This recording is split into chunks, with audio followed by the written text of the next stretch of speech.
Bonjour à toutes, bonjour à tous. Il est 9h01. Nous sommes en retard d'une minute, c'est pas très grave. Merci à toutes et tous d'être venus aussi nombreuses et nombreux aussitôt. J'espère que vous avez bien pris votre café, votre thé, que vous êtes en forme. Vous allez en avoir besoin parce que ça va être 1h30 assez intense et dense sur le thème de l'intelligence artificielle et du journalisme. Quand Jérôme Bouvier, donc moi je m'appelle Xavier Eutrope, je travaille à la revue des médias de l'INA, donc l'Institut national audiovisuel.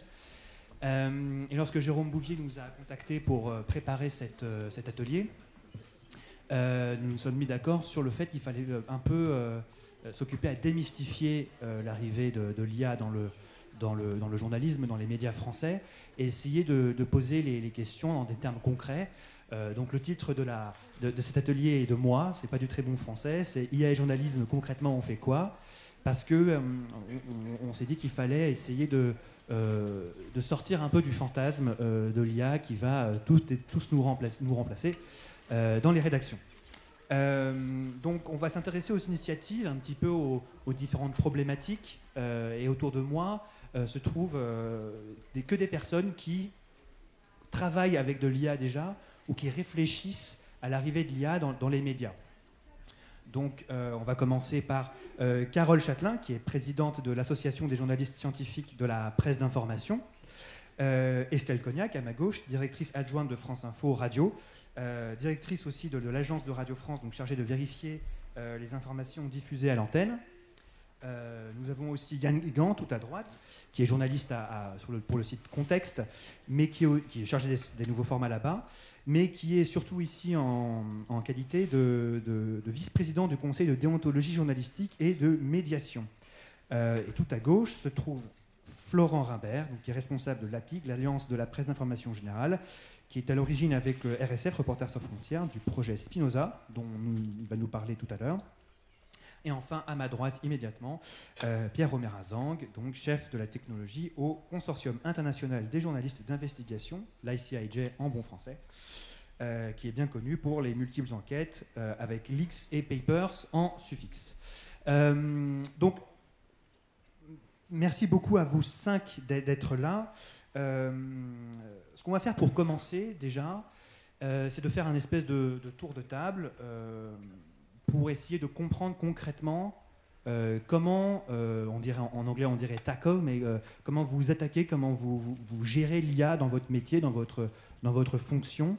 On va essayer de faire 5, 7, si vous voulez 10 minutes, grand maximum, pour essayer de parler de ça. On va faire un tour de table.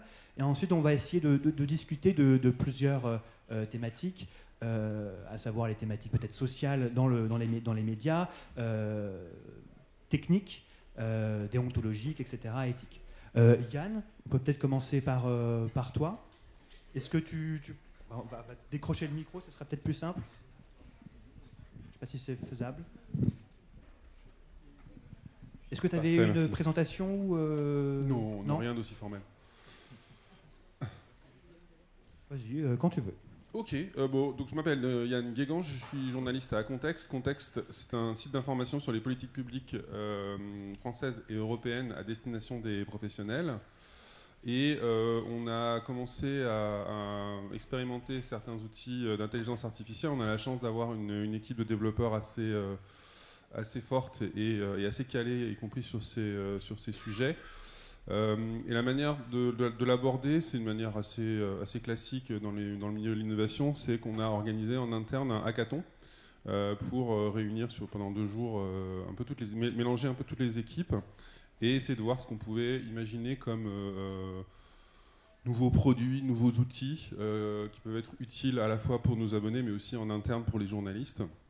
Et en basant ça sur tout ce qui a débarqué, tous les nouvelles technos, nouveaux services qui ont débarqué.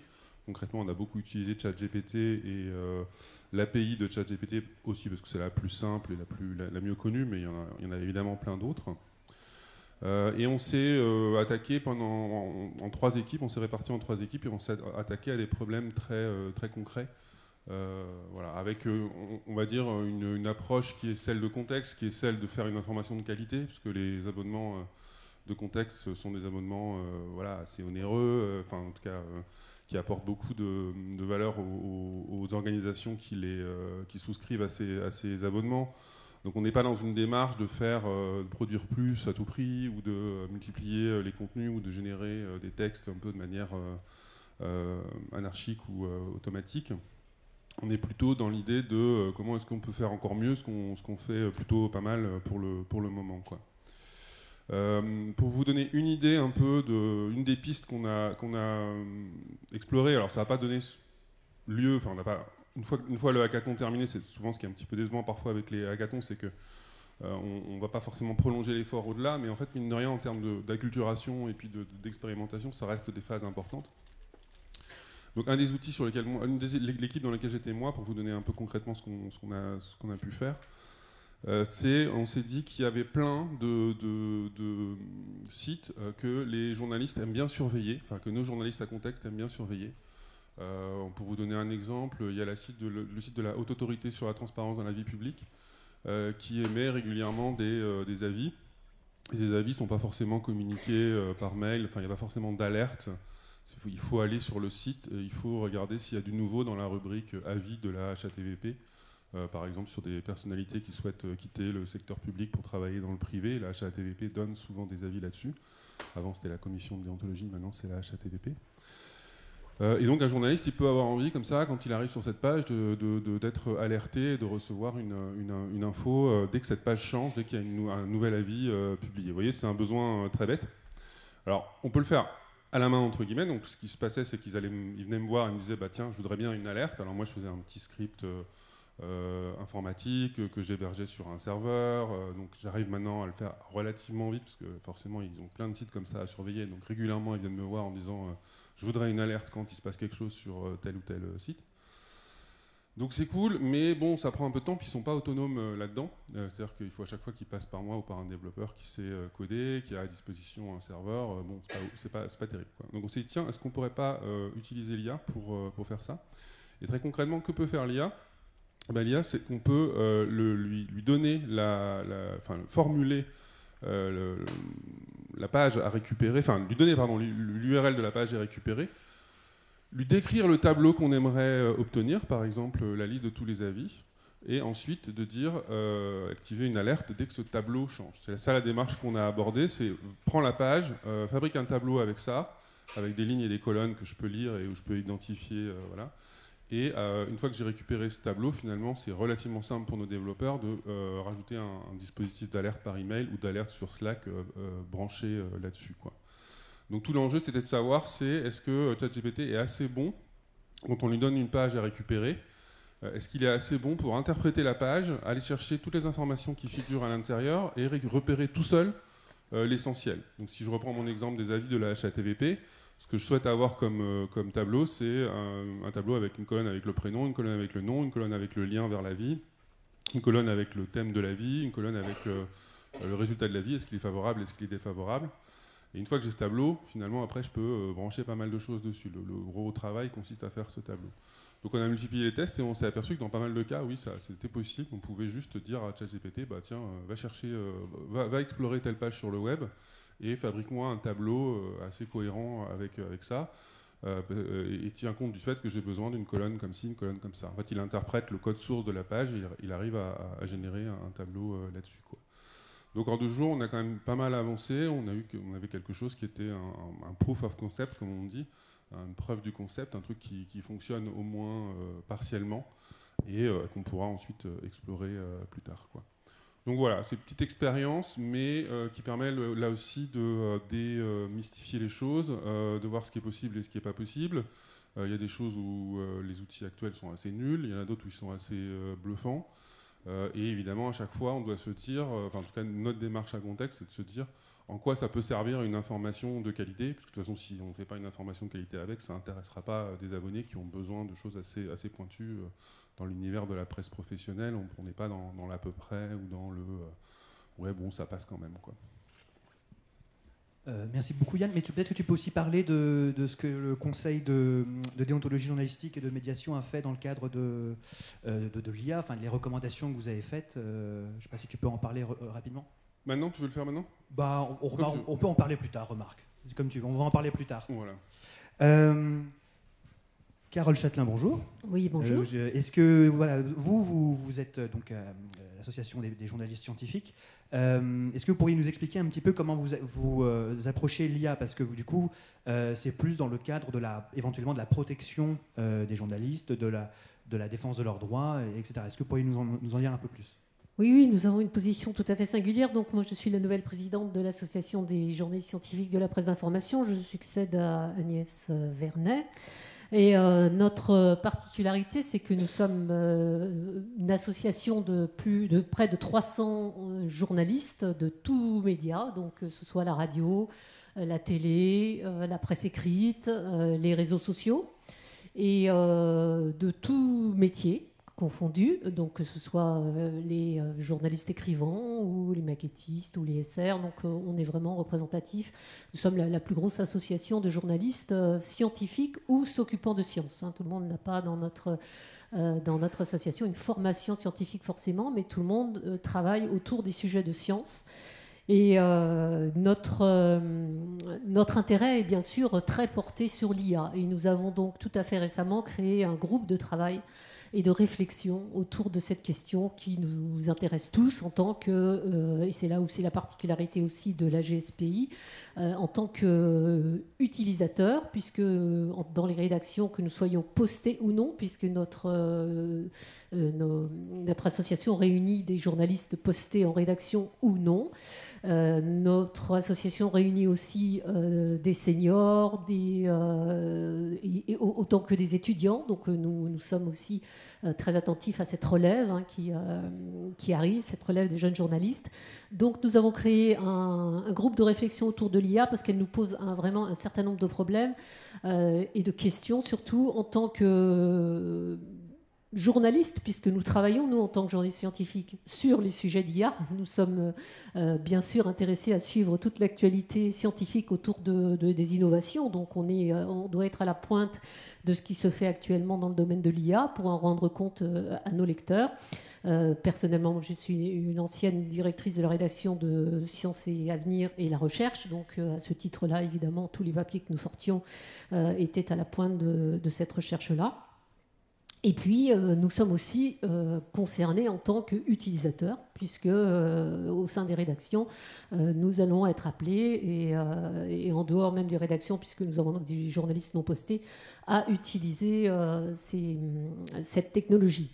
Alors, elle nous interroge parce que, tout d'abord parce que ça va très vite, très très vite. Donc, on s'intéresse au développement, qu'est-ce qui est en train de sortir des laboratoires. Nous sommes à la pointe de tout cela. Nous sommes chargés d'avoir nos radars fixés sur ces recherches-là, qu'elles soient évidemment européennes ou mondiales. Et puis, nous sommes aussi très intéressés à l'impact que tout ça va avoir sur nos métiers, sur la situation de chacun d'entre nous, sur ce que sont en train de faire les rédactions, sur les accords qui sont en train d'être passés. On en parlera, j'imagine, bien évidemment, tout à l'heure, sur ce que notamment Le Monde vient de signer avec OpenAI.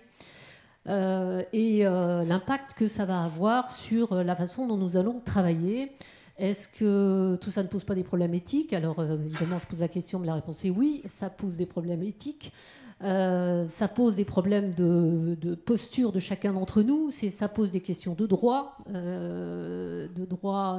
d'auteur, sur ce que va chercher cette IA, la matière sur laquelle elle travaille. Ça pose aussi même des questions de situation personnelle, de fracture, parce que lorsque vous êtes un journaliste posté en rédaction, peut-être que vous bénéficierez des outils que la rédaction mettra à votre disposition. Lorsque vous êtes un journaliste non posté, qu'est-ce que vous faites quand les abonnements à ces outils d'IA coûtent, par exemple, plus de 20 € par mois? Donc, est-ce qu'il ne va pas y avoir une grosse fracture qui va se faire? Est-ce que nous allons être remplacés dans certaines de nos fonctions par l'IA? Nous, en tant que journalistes scientifiques, nous sommes bien évidemment attachés à une méthode, parce qu'on n'est pas journaliste scientifique par hasard, on ne fait pas de la science par hasard.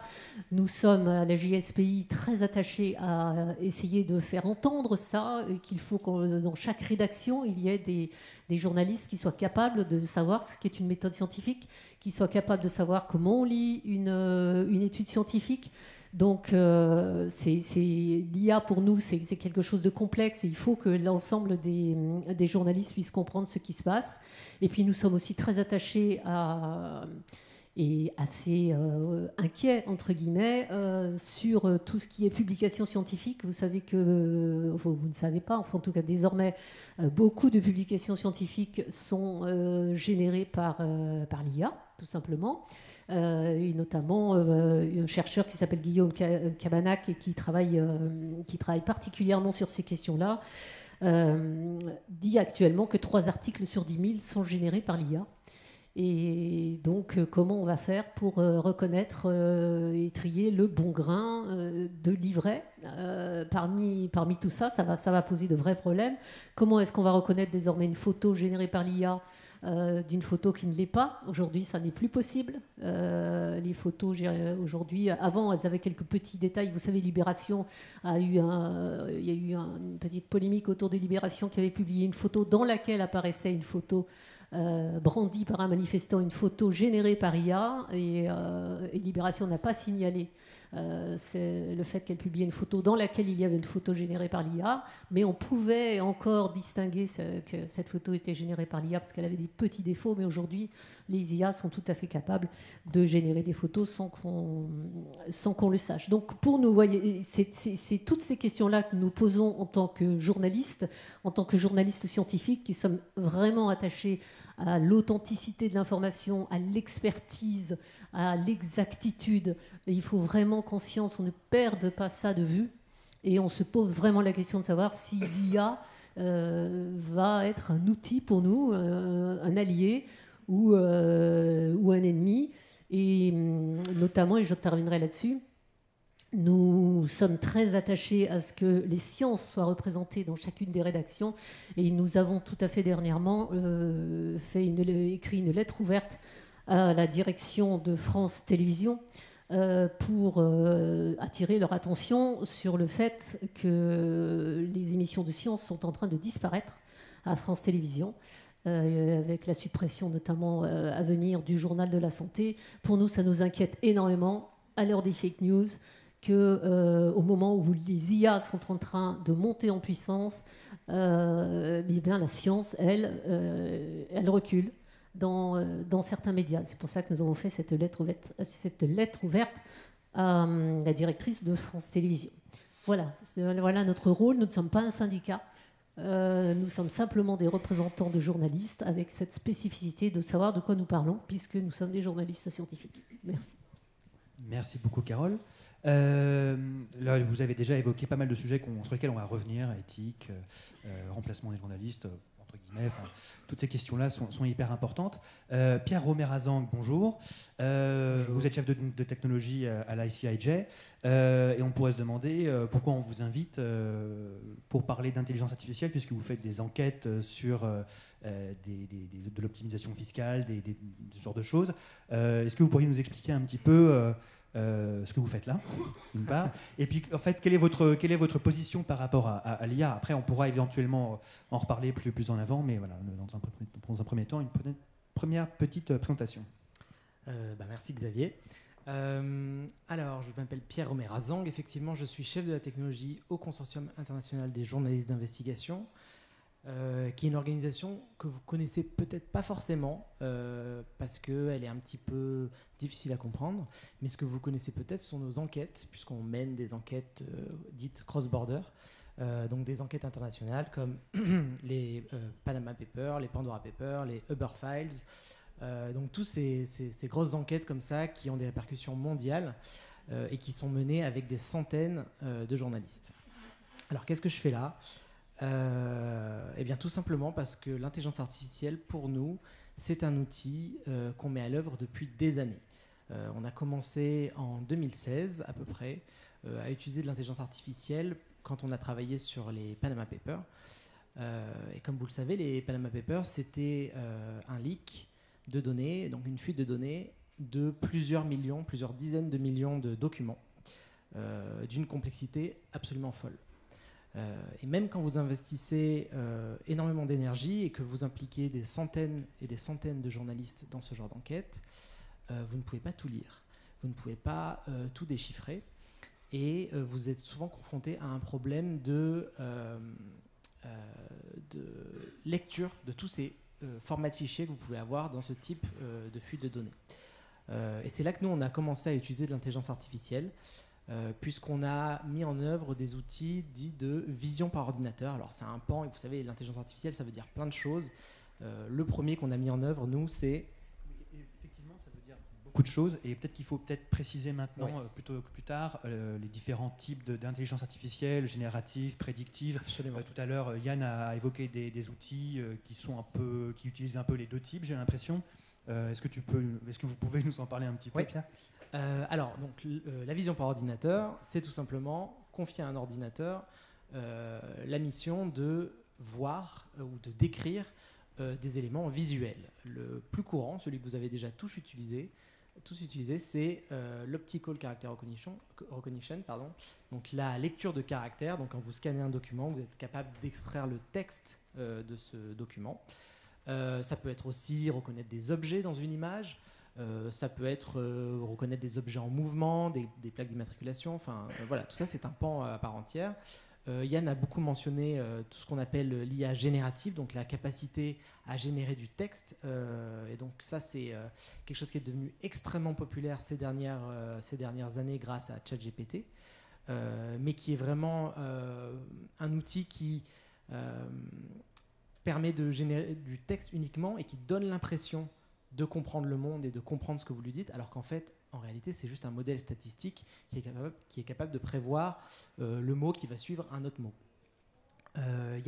Alors tout ça, c'est des grandes familles, hein, mais vous allez voir qu'en fait, les différents types d'IA sont assez imbriqués les unes avec les autres. On parle aussi beaucoup de machine learning, donc ça va être tout le travail d'apprentissage d'une machine, où on va lui donner en gros des exemples. On va lui dire, voilà, ça c'est une facture, ça c'est un rapport annuel, et l'intelligence artificielle va être capable ensuite de reconnaître des milliers, voire des millions de documents similaires parce qu'on lui aura appris à les reconnaître. Donc ça, c'est les trois principaux qu'on utilise en tout cas dans le journalisme. Il y en a d'autres, et c'est aussi ceux nous on utilise à l'ICIJ. Alors pour revenir donc à ce qu'on faisait sur les Panama Papers en 2016, on a utilisé de la vision par ordinateur pour extraire du texte d'image notamment. Et c'est ce qui nous a permis en fait d'accéder à un moteur de recherche. Comme vous le savez, quand on a beaucoup de documents, il faut être capable de chercher dans ces documents. Sauf que si vous avez des documents qui sont des scans ou des photos avec beaucoup de texte, il faut être capable de chercher aussi le texte qu'il peut y avoir dans ces scans. Et donc ça a été notre première utilisation. Au fil des années, effectivement, ça s'est perfectionné, la vision par ordinateur, et les autres outils d'intelligence artificielle ont commencé à se développer. Nous, on a pris conscience de ça assez vite et on a essayé de mettre à l'œuvre l'intelligence artificielle assez rapidement pour faire du machine learning, donc ce que j'ai mentionné avant, pour identifier des documents et des typologies de documents. Quand vous avez une grosse fuite de données avec des emails, vous pouvez aussi avoir énormément de spam dans ces emails. Et donc, quand vous allez chercher, je ne sais pas, un nom assez populaire comme Donald Trump, eh bien, vous allez avoir énormément de résultats. Vous allez avoir des dizaines de milliers de résultats. Sauf qu'il faut donner aux journalistes les outils pour distinguer le bruit, donc les dizaines de milliers de résultats qui sont par exemple du spam ou des articles d'actualité, enfin voilà, et ce qui est vraiment lié à Donald Trump, donc des personnes par exemple qui peuvent parler des structures offshore mises en place par des personnes très célèbres. Donc ça a été un travail qu'on a commencé à faire sur les lois d'Alix, donc une enquête qu'on a publiée en 2020 et qu'on continue de perfectionner. Et notre approche de ce problème, c'est que l'intelligence artificielle doit nous permettre d'automatiser les tâches que les journalistes ne peuvent pas faire de toute manière si on ne les automatise pas. Donc, à partir du moment où on sait que nos journalistes peuvent être capables de lire tous les documents, on ne va pas demander à un algorithme de le faire pour nous, puisqu'en plus, on va devoir faire le travail deux fois, puisqu'il va falloir vérifier les résultats de l'algorithme. Donc voilà, donc c'est quelque chose qu'on déploie progressivement. On ne s'intéresse pas trop à l'IA générative parce que ça ne répond pas aux problèmes qu'on peut avoir dans des enquêtes internationales. Et surtout, comme je vous le disais, les IA génératives ne comprennent pas le texte, elles ne comprennent pas la réalité. Et nous, on a besoin de faire appel à des outils qui sont extrêmement précis, qui ne commettent pas beaucoup, en tout cas, qui ne commettent pas d'erreurs. Et le problème de l'IA générative, c'est qu'elle commet énormément d'erreurs. Et une fois qu'elle a extrait des résultats, il faut les vérifier. Et en fait, si le travail de vérification est plus important que l'apport de l'IA générative, ben le résultat n'est pas très intéressant. Donc voilà, bon, c'est un peu décousu, mais c'est les grands usages qu'on peut faire de l'IA à l'ICIJ. Évidemment, ça pose plein de problèmes, comme je vous le disais, sur la vérification des informations. Et là encore, nous, on a été assez proactifs pour s'attaquer à ce problème, et on a mis très rapidement en place des processus pour essayer de minimiser les impacts négatifs que peuvent avoir l'utilisation de l'intelligence artificielle. Je reviendrai peut-être dessus plus tard. Oui, tout à fait. Ouais. Mais voilà, c'est en tout cas dans les grandes lignes ce qu'on peut faire nous à l'ICIJ et ce qui, de manière très pragmatique, a eu des résultats immédiats, puisqu'on a pu justement analyser ces millions de documents et on a pu trouver des histoires. Et bon, après, les répercussions, vous les connaissez, elles sont assez énormes et assez reconnues dans notre métier. Merci beaucoup, Pierre. À ma gauche se trouve donc Estelle Cognac. Bonjour Estelle. Bonjour. Donc, comme j'ai dit, directrice adjointe de France Info Radio, directrice de l'agence de Radio France chargée de vérifier les informations diffusées à l'antenne. Et là, encore une fois, on pourrait se dire, quelle utilisation de l'intelligence artificielle dans le cadre de la radio, de France Info, de l'agence France Info. Est-ce que vous pourriez nous en expliquer un peu les tenants et les aboutissants? Parce que vous avez notamment travaillé sur un outil qui est utilisé par des journalistes en interne. Oui, tout à fait. Alors c'est vrai que, je vais reprendre ce qu'a dit Pierre, c'est que c'est pas nouveau l'utilisation de l'IA, parce que nous, ça fait depuis 2016 aussi qu'on utilise des outils d'intelligence artificielle. C'est juste que fin 2022, il y a eu un bond technologique, il y a eu quelque chose qui est rentré dans la sphère du grand public, qui est ChatGPT, qui est effectivement cette intelligence artificielle générative. Et je dirais tout de suite qui est assez menteuse en fait. Plus que ça, ce que les gens ne se rendent pas compte, c'est une IA prédictive. C'est ça la différence. Moi, j'ai fait ma bio sur ChatGPT, c'est tout faux en fait. Je suis morte en 1950. Donc il y a beaucoup de choses à fact-checker. Et il y avait des choses vraies, hein. J'étais bien journaliste, il y avait mais au Figaro, pas ce que je n'ai jamais été. Donc en fait, il faut bien voir que c'est une IA prédictive qui va vous dire un peu aussi ce que vous avez envie d'entendre. Ça ne veut pas dire qu'il ne faut pas l'utiliser, mais voilà. Souvent, d'ailleurs, d'hallucination un peu par anthropomorphisme, ce qui est un peu idiot, parce que ce n'est pas une hallucination, c'est juste qu'elle prédit des choses qui n'existent pas. Voilà. Tout à fait. Donc nous, c'est pas ces IA-là qu'on utilise. Alors effectivement, moi, ça fait très longtemps que je travaille dans le numérique. Alors j'ai fait un peu des va-et-vient sur mes postes, et aussi dans la lutte contre la désinformation, le fact-checking, la collecte de données. Aujourd'hui, dans le journalisme, il y a, je dirais, 3 grands pans où l'IA peut être utilisée. Il y a la collecte d'informations, il y a la mise en forme de l'information et il y a la distribution de l'information.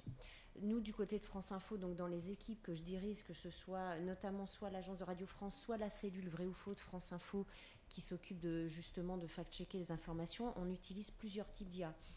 On utilise un outil dédié qu'on a développé en collaboration avec l'INRIA et donc des ingénieurs de Polytechnique. Quand on est face à de la désinformation massive, qu'on a des comptes Twitter, X, anciennement Twitter, Facebook, etc., nos journalistes ont besoin d'une aide. S'ils devaient eux-mêmes regarder des centaines et des centaines de posts par jour, c'est compliqué. Donc on a des habitudes, hein, on écoute toutes les interviews radio, etc. Donc l'INRIA a développé pour nous cet outil qui s'appelle StatCheck, qui dans un premier temps va détecter, on va dire, nous on s'est basé plutôt sur des statistiques, des données quantitatives à vérifier, c'est-à-dire qu'on a rentré des comptes de personnalités publiques comme politiques, patrons d'entreprise, personnalités publiques, etc. Et on lui demande d'aller chercher des données statistiques à vérifier. Et on peut lui donner des indications, par exemple, je veux sur le chômage, sur l'immigration, sur le déficit de la France, etc. Et ça va remonter une série de tweets où ces données-là y sont. par exemple, on va avoir je sais pas, un homme politique qui va dire qu'aujourd'hui, 50% des Français de plus de 60 ans ne travaillent pas. Et donc, ça va nous remonter, par exemple, ce genre d'informations. Et ensuite, notre journaliste va décider ou pas de fact-checker ou de prendre on va dire, ce que cette personnalité dit et d'en faire quelque chose, de le traiter ou pas sur l'antenne. Et l'autre partie du logiciel est en fait une aide à aller chercher dans les bases de données. Alors on avait listé une dizaine de bases de données. Aujourd'hui, on a l'INSEE et Eurostat. Et l'outil va aller chercher la réponse. Donc on va avoir choisi, donc on dit 50% des Français de plus de 60 ans ne travaillent pas, et il va aller regarder dans les stats de l'INSEE quelle est la réponse sur les dernières études qu'il peut y avoir. Donc voilà, ça c'est un outil qu'on a développé vraiment, et je crois d'ailleurs dans ce domaine-là au travail entre des groupes un petit peu pluridisciplinaires. C'est ce que fait le New York Times, qui a développé justement une newsroom où il y a un directeur éditorial et à chaque fois des journalistes, des ingénieurs, designers, etc. Donc je pense que c'est important de travailler sur ces outils qui sont quand même techniques, qui sont complexes, c'est ce que ma collègue disait tout à l'heure aussi, et de travailler, voilà, journalistes, chercheurs, universités, ça peut être intéressant. On utilise aussi des outils de détection, un autre qui s'appelle Dataminer, qui est une entreprise privée qui, elle, va détecter des anomalies, on va dire, quand tout d'un coup, des gens sont dans un endroit et se mettent à tweeter des choses, il se passe quelque chose, ils ont attendu une explosion, etc. Nous, ça nous a permis de détecter un certain nombre d'attentats avant qu'il y ait la moindre dépêche AFP ou autre, notamment les attentats à l'aéroport de Bruxelles ou à Strasbourg. Donc là, pareil, c'est une aide à la détection d'informations face à un flot très important. Autre grande utilisation, c'est tout ce qui concerne la transcription automatique. Donc ça, on a pendant longtemps cherché des outils de transcription automatique efficaces. On a fini par en trouver ou en développer en interne à Radio France, en se basant sur de l'open source, on va dire. C'est un enjeu très important dans une radio ou une télé, où le web, ça a été pendant très longtemps de l'écrit. Alors avec les réseaux sociaux aujourd'hui, il y a beaucoup de vidéos, mais pendant très longtemps, ça a été de l'écrit. Et quand on a une radio ou une télé, c'est compliqué, puisqu'il faut tout retranscrire. Et c'est à la main, c'est très fastidieux. Donc là, on utilise des outils qui nous permettent de retranscrire en temps réel l'antenne de France Info. On met l'URL du direct. Et par exemple, sur notre invité de 8h30, ça retranscrit entièrement toute l'interview en temps réel. Et ensuite, on a des journalistes qui vont se saisir de cette retranscription pour en faire quelque chose. On a toujours de toute façon un journaliste qui intervient quelque part. Et l'IA, elle apprend, au départ, elle ne connaît pas les noms de famille, les noms propres, certaines ne reconnaissent pas le locuteur. Alors dans le back-office éditorial de Radio France, qui permet de publier sur les sites de Radio France, là on a réussi à développer, à trouver une retranscription qui permet de détecter le locuteur. Donc nous on utilise un logiciel qui s'appelle Trint, et là c'est un autre qui s'appelle Whisper, et où on utilise aussi OpenAI, des API d'OpenAI dedans. Donc voilà, cette retranscription, c'est quelque chose qui est très important pour nous. Et puis là, on vient juste de trouver un nouveau petit logiciel à la direction du numérique, parce que justement, on fouille un peu partout sur ce qui se fait en IA, qui nous permet de prendre une vidéo. Nous, on a une émission Twitch de 2 heures, 2 fois par semaine. Et là, on teste, ça prend cette émission de 2 heures, cette vidéo de 2 heures, et l'IA va nous proposer des extraits à diffuser sur les réseaux sociaux. Donc elle va aller chercher à l'intérieur des moments intéressants. Donc il faut la guider, de toute façon, une IA, on entend souvent le mot de prompt, il faut la guider, il faut lui demander. Il y a un enjeu à être très précis dans la demande de ce qu'on peut aller lui faire faire. Donc nous, là, on est en train de tester ça. Et une dernière petite chose, parce que j'étais il y a 10 jours à la RTS en Suisse chez mes collègues de la radio-télé publique, et eux, ils ont une étape supplémentaire aujourd'hui dans l'utilisation de l'IA dans leur back-office pour le numérique, où là, quelqu'un va faire un article, soit une retranscription automatique, soit un article web. Et là, il y a une IA ils ont fait des prompts, ils se sont basés sur des prompts, ils ont fait toute une bibliothèque de prompts, on va dire, et sur chaque article, il y a la possibilité d'avoir différents types de résumés, un résumé court, un résumé long, un résumé pour Instagram, des phrases, on va dire un tweet, les mots-clés et une version simplifiée à destination d'un jeune public. Et ça, à chaque fois, ça propose tout ça. Alors, c'est pas utile, on l'utilise ou on l'utilise pas, mais les journalistes ensuite peuvent se saisir de cette proposition qui a été faite par l'IA. De la même manière, nous, on peut proposer des tags, des titres, des chapeaux, des résumés. Et on voit que c'est quelque chose qui progresse, Moi, je pense qu'il ne faut pas en avoir peur. De toute façon, c'est une révolution en marche. Et c'est comme il y a eu des grandes révolutions dans le monde industriel. Pour moi, l'IA, c'est une grande révolution du monde industriel, comme il y a eu à un moment l'automatisation dans les années 10, 20, etc.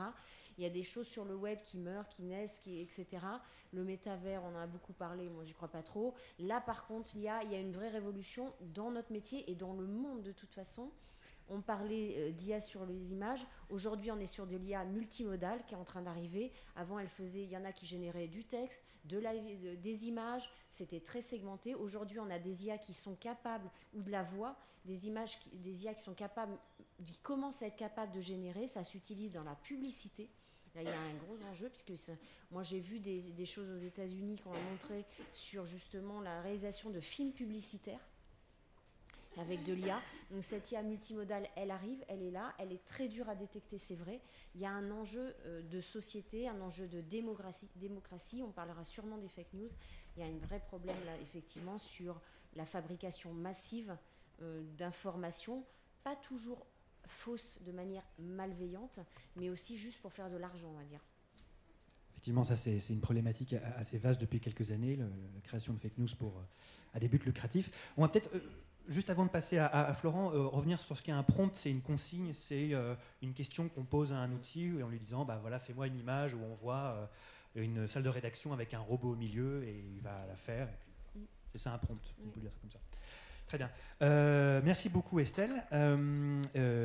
Florent, attention, le micro arrive. Qui est donc responsable de la PIG, l'Alliance de la presse information générale, qui, avec RSF, a mis en place le projet Spinoza. Bon, je vous fais confiance pour en parler un petit peu, mais voilà, expliquez-nous peut-être aussi plus largement ce que l'Alliance, ce que la PIG fait et réfléchit à propos de l'IA. Alors déjà, effectivement, je vais présenter ce qu'est l'Alliance. J'en suis responsable du développement numérique, pas le responsable tout court. Donc l'Alliance, c'est la plus grosse organisation d'éditeurs de presse en France, qui rassemble l'ensemble des quotidiens à la fois nationaux, régionaux, départementaux, et une famille un petit peu moins connue, celle de la presse hebdomadaire régionale, qui le total fait à peu près 285 titres et rassemble, alors selon les chiffres de la police et des syndicats, entre 12 et 15 000 journalistes. Donc on est sur les forces vives du journalisme en France. Donc nous, on est un syndicat d'éditeurs. Je ne suis pas journaliste, donc je vais pas usurper ce titre pour vous parler d'intelligence artificielle et de journalisme. L'intérêt et la façon dont c'est traité au sein de l'Alliance aujourd'hui, c'est de façon extrêmement transversale. C'est un sujet qui touche tous les métiers. Je ne vais pas répéter tout ce qui a été dit précédemment. Évidemment, nos rédacteurs en chef qui sont dans une commission de l'info sont intéressés. Notre commission numérique avec tous les responsables à la fois des profils techniques, marketing et autres sont intéressés. Tous les profils très marketing, vente sont intéressés. La publicité est intéressée, Estelle vient d'en parler. Très clairement, ça touche tous les métiers avec des implications qui peuvent être aussi bien sociales, mais surtout qui sont avant tout des questions d'innovation et dont on voit qu'elles sont utilisées dans un nombre de champs extrêmement vaste tout autour de nous. Donc je pense qu'il est très important pour la presse, les médias d'information et les journalistes en particulier de s'en saisir et d'utiliser rapidement ces outils pour en comprendre le fonctionnement. Être capable d'en avoir un regard critique, mais pas un rejet d'office. Je pense que c'est important de se dire ça, et vous allez comprendre qu'on l'a mis en application, nous, à travers donc, un projet auquel participe l'Alliance. Peut-être un petit préalable sur la question de l'IA et de l'utilisation. L'intelligence artificielle, c'est un domaine qui utilise énormément de données. Donc c'est la base, on part de travaux sur la statistique, on est vraiment sur les données. Et aujourd'hui, ce qui focalise l'attention, c'est l'IA générative. L'IA générative, elle va écrire des textes à partir d'un grand volume de données, dont un certain nombre de données qui sont de qualité et qui lui permettent de produire des réponses de qualité, alors réponses quand c'est le cas d'un chatbot, mais y compris des travaux de qualité. Et ça, là-dessus, nous, on est extrêmement vigilants et on cherche à défendre les intérêts des éditeurs et à travers eux des journalistes. Très clairement, les données de la presse ont une valeur et on est en organisation depuis quelques mois, même un peu plus, pour justement arriver à défendre cette valeur auprès de ceux qui l'exploitent depuis quelques années maintenant, qui ont entraîné des modèles avec ces données et qui, pour certains, continuent de les utiliser malgré le fait que les éditeurs aient réservé leurs droits. Ils ont exercé l'opt-out qui est prévu par la directive européenne sur le droit voisin. Et donc voilà. Donc nous, ça fait partie vraiment des combats centraux pour une organisation d'éditeurs de presse.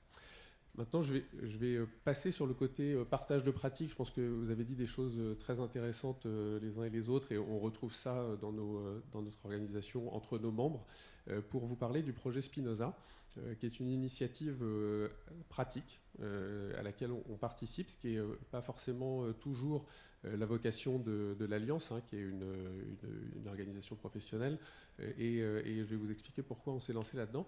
On a fait un consortium avec RSF là-dessus, qui a initié l'idée après un travail autour d'un petit chatbot qui permettait de solliciter les rapports du GIEC, qui s'appelle Climate Q&A. Et on est parti de cette logique-là en se disant on pourrait construire un outil à destination et au service des journalistes pour améliorer la qualité du traitement des sujets qui traitent du climat et de l'environnement. Donc on a essayé de serrer, de se dire on va de limiter le champ d'action, mais d'aller dans quelque chose de très pratique. Et donc on a participé, donc c'est l'Alliance qui est partie prenante, et on a mobilisé un certain nombre d'éditeurs qui ont accepté de participer, dont certains qui sont dans la salle. On a aujourd'hui à peu près 120 titres qui participent à l'expérimentation. Donc on a une mobilisation assez importante. Il y a une vraie curiosité, un vrai intérêt. On a une petite communauté de testeurs qui du coup est déjà existante. Donc voilà. Vous dire un petit peu en quoi consiste l'outil. Alors l'outil, il est assez simple. C'est clairement de l'aide à la fouille de texte et avec une sortie, un livrable qui va être de la synthèse sur justement de la fouille de grands corpus. Alors on n'est peut-être pas sur les volumes de données des Panama Papers et des volumes de données sur lesquels travaillent les consortiums de journalistes, mais on est parti en fait de bases silotées. Donc elles sont distinctes les unes des autres, avec une base de données scientifiques constituée des rapports du GIEC et de données IPBES. Je ne suis pas un journaliste scientifique, donc je laisserai éventuellement d'autres nous expliquer ce qu'on peut trouver dans ce type de base. On a une base de données juridiques qui sont les évolutions de la réglementation en France suite à la loi climat. On a ensuite un troisième pilier que sont ce qu'on appelle les données de la presse, c'est-à-dire un corpus d'articles qui pour l'instant a été constitué de 12 000 articles issus des titres volontaires de l'Alliance qui participent au projet. Et donc on a fait une sélection aléatoire. Alors pourquoi 12 000 Parce qu'il fallait constituer un corpus qu'on n'avait pas forcément besoin dans un premier temps pour tester l'outil d'un volume immense de données, et qu'on se laisse cette possibilité-là d'aller chercher des corpus plus larges ensuite. Et 12 000, c'est le nombre de pages du rapport du GIEC qui avait été intégré dans un premier temps dans l'outil. Donc on s'est dit, trouvons un équilibre, on va partir sur ce chiffre-là. Parfois, il faut savoir, pour avancer aussi, se donner un ordre de grandeur et travailler sur cette base-là. Donc les données de la presse ont été les dernières à être intégrées dans l'outil, parce qu'on a été, nous, très vigilants, je l'ai expliqué avant, sur la question de la valorisation des contenus. C'est quelque chose à laquelle on veille particulièrement pour nos éditeurs en dehors du projet Spinoza. Donc il n'était pas question qu'au sein du projet Spinoza, on passe cette question par la fenêtre. Donc on a pas mal réfléchi, on a essayé aussi de mobiliser nos éditeurs autour de cette question-là, et on a trouvé un espèce de chemin, un petit peu de consensus qui fait qu'on travaille sur un prototype jusqu'à l'automne prochain, et à l'automne prochain on effacera la base de données constituée des articles si jamais l'outil doit devenir un outil industrialisé, disons, et mis à disposition. On retravaillera la question de la base de données presse, ce qui n'est pas forcément un problème dans la mesure où le modèle ne s'entraîne pas sur ces données-là, qu'on lui demande d'aller chercher et de synthétiser des informations à partir de ces corpus. Et donc très clairement en pratique, qu'est-ce que ça va vous donner? Vous êtes un journaliste, vous avez un sujet sur potentiellement la montée des eaux, par exemple, et l'impact du réchauffement climatique sur la montée des eaux, et qu'est-ce que ça pourrait avoir comme impact sur telle ou telle politique publique, sur tel ou tel aspect de la vie locale. Vous allez solliciter le chatbot en lui demandant d'aller chercher, enfin c'est pas un chatbot d'ailleurs, pardon, vous sollicitez l'outil pour aller demander ce qu'il y a dans les rapports du GIEC et ce qu'on a déjà écrit en presse sur le sujet. Et il va vous sortir une synthèse de chacune de ces bases-là et une méta-synthèse de l'ensemble pour vous mettre en exergue tous les points intéressants cités par ces sources-là. Il mettra aussi en avant s'il y a des contradictions entre ce qu'il a pu lire dans ces bases-là. Et point important que je ne dois surtout pas oublier, qu'on avait mis comme préalable à tout travail, c'était que l'ensemble des résultats reste sourcé. C'est-à-dire que quand vous avez une assertion qui est produite dans la synthèse, ça vous renvoie à un extrait d'un rapport du GIEC si c'est le cas, d'un extrait d'articles de presse, etc. Et vous avez aussi un accès facilité à l'endroit où se trouve cet extrait dans le document en question. Voilà un petit peu le principe. En termes peut-être d'étapes, on a intégré les articles il y a une quinzaine de jours. Les journalistes sont en plein test sur le sujet.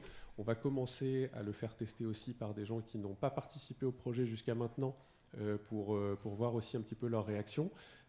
Alors, forcément, là, je m'étais noté ça tout à l'heure en entendant Yann parler du hackathon en 3 jours. Forcément, nous, collectivement, en embarquant 2 organisations comme RSF, l'Alliance et le nombre de parties impliquées, on est plutôt sur du 3 à 6 mois pour avancer sur peut-être des choses relativement similaires. Mais ça reste très important parce que ce projet nous permet de nous poser globalement, peut-être pas toutes, ne soyons pas présomptueux, mais beaucoup de questions que sont soulevées par l'intelligence artificielle au contact du journalisme. Et on a, je pense, en point intermédiaire par rapport au projet, au-delà de la qualité de l'outil, etc., un certain nombre de choses sur lesquelles on a répondu. Je peux vous en livrer quelques-unes comme ça. Travailler à un outil qui viendrait vous produire vos angles très clairement en travail préalable à un article. Les journalistes sont assez hermétiques à ça, hein, donc c'est quelque chose sur lequel on a retravaillé, sur de l'identification d'enjeux, mais pas sur le fait de venir vous fournir les angles pour votre article. Produire un article déjà tout écrit sur un sujet que le journaliste n'a pas encore travaillé, aujourd'hui c'est quelque chose que les journalistes ne souhaitent pas non plus, et nous, côté éditeur, c'est pas non plus ce qu'on recherchait.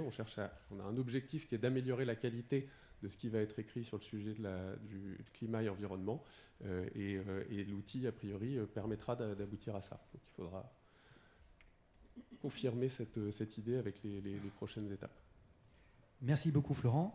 Donc là, en 45 minutes, je suis très content de nous. On a vraiment fait du très bon travail. On a chacun parlé un petit peu de notre rapport à l'IA, etc. Moi, à la Revue des Médias, on a fait plusieurs articles sur ce sujet. On a notamment un article pour lequel j'avais interviewé Pierre et Estelle sur les grandes utilisations de l'IA déjà dans les médias. Effectivement, l'IA prédictive est déjà dans les médias depuis quelques années, puisque le Monde l'utilise pour faire notamment des pages automatiques de résultats d'élections diverses et variées. Et en parlant du Monde, je crois que c'était il y a 2 semaines ou il y a la semaine dernière, le Monde a annoncé qu'ils avaient lancé un partenariat avec OpenAI, qui est donc la société à l'origine de ChatGPT, je crois que c'est ça, hein, je ne fais pas d'erreur. Et le partenariat évoque effectivement la possibilité de nourrir l'outil avec des articles du Monde, avec comme échange le fait que l'outil doit citer, mettre des liens, expliciter que les informations viennent du Monde, entre autres choses, et puis il y a une contrepartie financière. Mais donc le Monde n'est pas le premier à avoir fait ça. Il y a eu Axel Springer en Allemagne qui avait fait ça, Prisa en Espagne, et à l'inverse, aux États-Unis, le New York Times a attaqué OpenAI parce qu'il leur reprochait d'avoir utilisé leurs articles sans autorisation. Et je trouve que cette actualité permet de lancer la deuxième partie un peu de cette discussion, parce que ça permet d'attaquer plein de sujets. À la fois d'une part l'indépendance par rapport aux grands acteurs du numérique, le fait de développer ses propres outils en open source ou alors avec des solutions totalement nouvelles. Il y a aussi la question des droits d'auteur que Carole a évoqué tout à l'heure, le côté financier, le côté du modèle économique, le côté éthique aussi, forcément. Et du coup, peut-être que ça peut être l'occasion de lancer Yann sur ce que le conseil déontologique a fait. Après, on redistribuera la parole. Et après, on se laissera 10 minutes, 15 minutes peut-être de discussion avec l'audience, qui est nombreuse. Merci beaucoup. Vas-y, Yann, à toi. Oui, donc au Conseil de déontologie journalistique et de médiation, donc au CDJM, le gros de notre activité consiste vous le savez peut-être, à traiter les saisines qui sont envoyées par les lecteurs, les auditeurs et les téléspectateurs, et à les examiner, et ensuite à publier des avis sur des cas précis relatifs à la déontologie journalistique. Mais en parallèle de ce travail sur les saisines, on a aussi une activité plus de conseil, de guide, on va dire, qui consiste à publier des recommandations. Donc, parmi ces recommandations, il y en a 4 désormais qui sont toutes accessibles sur le site du CDJM. Il y a eu notamment une recommandation sur le traitement de l'information scientifique qui a été réalisée en partie avec la JSPI, donc avec ma voisine. Et plus récemment, on a publié une recommandation sur l'intelligence artificielle. On s'est aperçu en fait qu'il y avait beaucoup de demandes. On voit ici que l'affluence ce matin, on le prouve encore, il y a beaucoup de questions qui se posent, et parfois aussi beaucoup d'effroi, beaucoup d'extase devant les progrès de l'IA. Et donc toute une partie de ces questions touche à l'éthique journalistique et à la question de la qualité de l'information délivrée et la qualité du travail fourni par les journalistes, quoi. Donc on a fait notre petit processus habituel qui consiste à interviewer des acteurs du secteur, des spécialistes de l'IA, des gens qui travaillent déjà sur des outils d'IA en interne dans les groupes. Et aussi à beaucoup se documenter, parce qu'il y a déjà beaucoup de choses qui ont été écrites avant même l'arrivée de ChatGPT, Midjourney, enfin les 2 outils les plus emblématiques de l'intelligence artificielle générative. Et on a compilé tout ça dans un guide, quoi. Et on a une approche qui a été assez innovante et assez, je pense, assez constructive, qui est de réfléchir en termes de niveau de risque. Alors, on s'est inspiré du texte européen sur l'intelligence artificielle, l'IA Act, qui résonne aussi comme ça, en disant on ne va pas traiter tous les outils d'IA de la même manière, ils n'ont pas forcément le même impact sur la vie en société. Nous, on s'est dit que les différents outils n'avaient pas forcément le même impact non plus. Donc on arrive à une sorte de classification en 3 catégories. La première catégorie, ce sont les outils d'IA, les utilisations à risque faible. Qu'est-ce que c'est une utilisation à risque faible ? Par exemple, c'est un outil de transcription speech to text, donc transcription d'interview par exemple, qui les remet sous forme de texte. Pourquoi c'est à risque faible ? Parce que certes, le journaliste va l'utiliser pour retranscrire son interview, mais ensuite il fait comme d'habitude, il va reprendre les propos, et c'est assez simple pour lui, en cas de doute, de réécouter la citation qu'il s'apprête à mettre dans son article, donc de vérifier en un clic ce qui a vraiment été dit. Donc même si l'IA s'est trompée ou a halluciné, comme on dit, il peut toujours revenir là-dessus.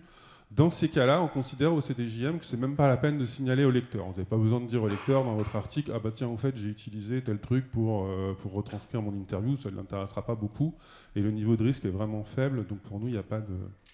Ensuite, il y a une deuxième catégorie d'outils, qui sont les utilisations d'IA à risque modéré. Donc qu'est-ce que c'est par exemple ? C'est par exemple un outil de synthèse vocale. Donc là c'est l'inverse, c'est Le Monde qui l'utilise désormais dans son appli principale après l'avoir testé dans l'appli La Matinale, où vous avez une voix synthétique qui va lire l'article. Ça vous permet, si vous êtes dans le métro, vous pouvez pas le lire, vous êtes ou dans la voiture, vous voulez écouter l'article plutôt que le lire. Et par ailleurs c'est assez efficace, ça marche assez bien. Voilà. Donc ça, nous, on considère qu'il y a quand même, puisque là, c'est le lecteur qui est directement confronté au résultat de l'outil d'IA, on considère que le lecteur doit être informé. Ce que Le Monde, d'ailleurs, ne fait pas, je crois, parce qu'il peut y avoir des erreurs. Et, voilà. Et à partir du moment où, de toute façon, le résultat n'est pas le produit d'un travail humain, on considère que c'est une forme de transparence que les médias doivent avoir, de le signaler au lecteur qu'il y a eu de l'IA dans le process, quoi. Autre exemple d'utilisation à risque modéré, c'est les résumés d'articles. On en parlait, faire un résumé d'articles. Pourquoi pas ? Ça peut éventuellement s'automatiser, mais en tout cas, ça doit être transparent pour le lecteur. Ça va être clair que ce n'est pas un humain qui a rédigé le résumé, Mais c'est ça. Et enfin, le troisième niveau de risque, c'est les utilisations qui sont à proscrire. Donc là, pour le coup, c'est pour nous pas déontologique du tout. C'est pas compatible avec les chartes de déontologie qui existent. Donc ça va être la génération d'images, de sons, de vidéos qui peuvent tromper le public ou le laisser dans l'ambiguïté. Et donc là, on est dans quelque chose qui ressemble plus à de la création de faux documents qui sont bien sûr proscrits par les chartes, quoi. Autre utilisation à proscrire, c'est le côté, la génération en intégralité sans supervision éditoriale. Il y a eu des expériences comme ça qui ont été faites. Il y a un garçon qui s'appelle Harry Kutz qui a lancé un blog sur l'actualité tech qui est entièrement géré par de l'IA. C'est l'IA qui sélectionne les sujets, c'est l'IA qui génère des images, c'est l'IA qui génère les textes, qui les publie, qui fait les titres, etc.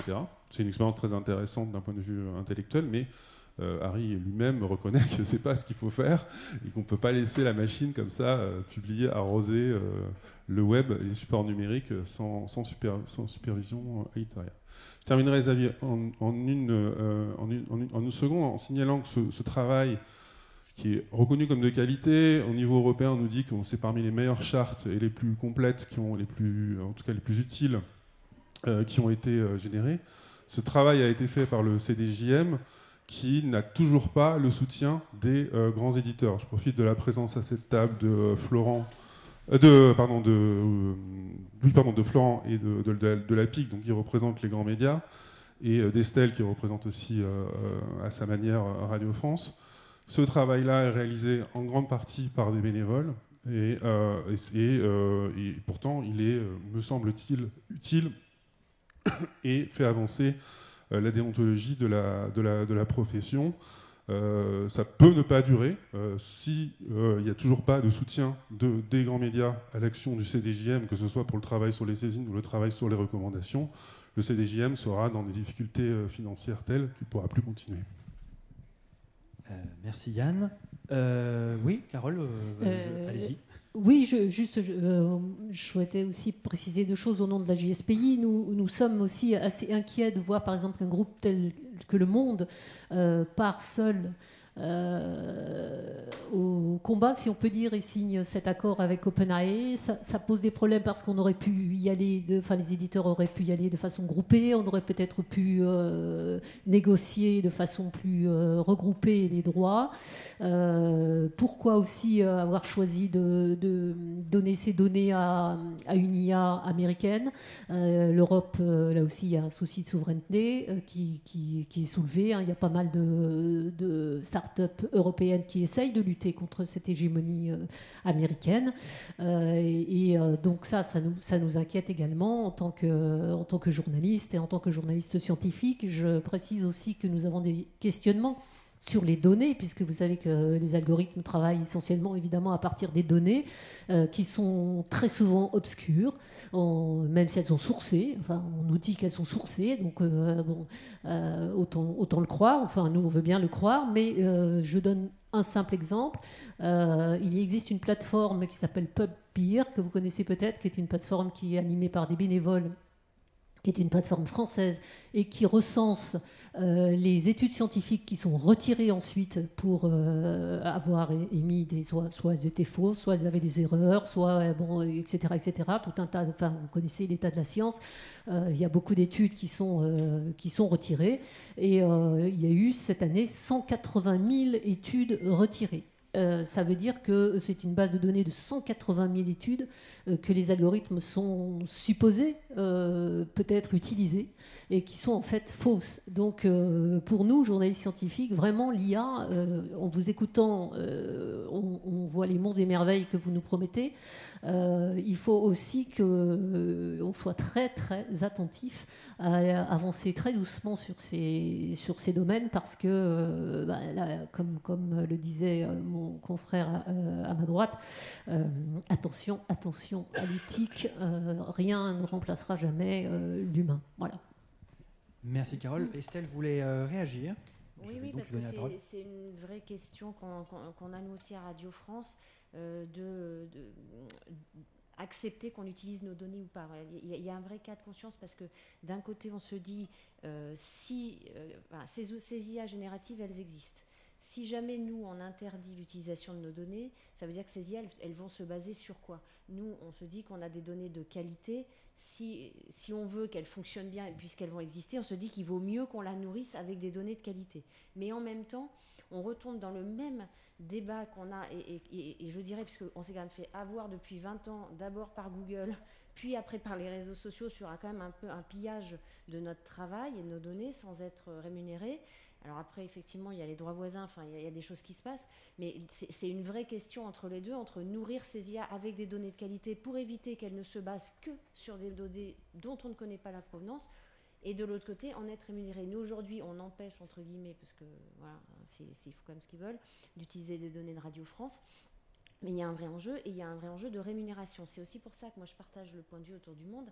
C'est-à-dire qu'à un moment donné, si on veut peser, si on veut être un peu fort face à tous ces géants américains qui ont quand même des ressources importantes et qui font un peu ce qu'ils veulent depuis 20 ans, si on n'est pas ensemble, on pèse moins en fait. Et de toute façon, ils sont là, ils existent, et il faut qu'on arrive à dire des choses avec eux. Donc il y a un vrai enjeu pour les médias. De toute façon, aujourd'hui, et c'était d'ailleurs dans le baromètre des assises, l'information a un prix.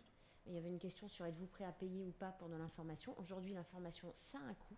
Ça a un prix.